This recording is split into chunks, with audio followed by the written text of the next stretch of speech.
राजा वीरमित्र एक महान और वीर योद्धा था जो अपनी प्रजा की रक्षा के लिए हर समय युद्ध भूमि पर उतरता था।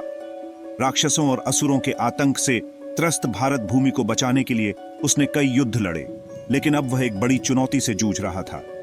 राक्षसों की नई सेना उसके सामने थी और वह अकेले उन्हें हराने में असमर्थ था। एक दिन युद्ध भूमि में जब वह राक्षसों से हार कर गिर पड़ा, तब आकाश से भगवान शिव प्रकट हुए। शिव जी ने उसे महाशक्ति वज्र का वरदान दिया, जो हर राक्षस को नष्ट करने की अद्भुत शक्ति रखता था।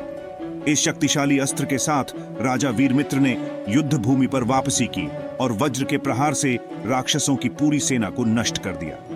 उसकी वीरता ने प्रजा को आश्वस्त किया और उसे एक महान योद्धा के रूप में सम्मानित किया गया। लेकिन कहानी का मोड़ अब आता है। जैसे ही राजा वीरमित्र अपने किले में लौटते हैं, अचानक एक घना अंधेरा छा जाता है और एक रहस्यमय आकृति सामने आती है।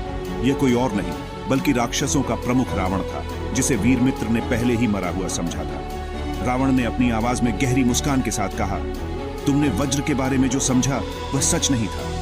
यह वज्र तुम्हारा सबसे बड़ा शत्रु है और वह शक्ति जो तुम्हें दी गई थी असल में एक जाल था जिससे तुम्हारा सबसे बड़ा दुश्मन जागृत हुआ है। राजा वीरमित्र चौंकते हुए उसे देखता है और तभी वज्र की शक्ति अचानक मंद पड़ने लगती है। वह महसूस करता है कि जो उसने सोचा था वह असली वरदान था, वही उसकी सबसे बड़ी कमजोरी बन चुका है। रावण ने उसे चेतावनी दी कि इस बार उसकी चुनौती केवल राक्षसों से नहीं बल्कि उस वज्र से है जो अब उसकी हार की वजह बन सकता है। क्या राजा वीरमित्र उस महाशक्ति वज्र के जाल से बाहर निकल पाएंगे या उन्हें अपने सबसे बड़े शत्रु से निपटने के लिए एक नया युद्ध लड़ना होगा?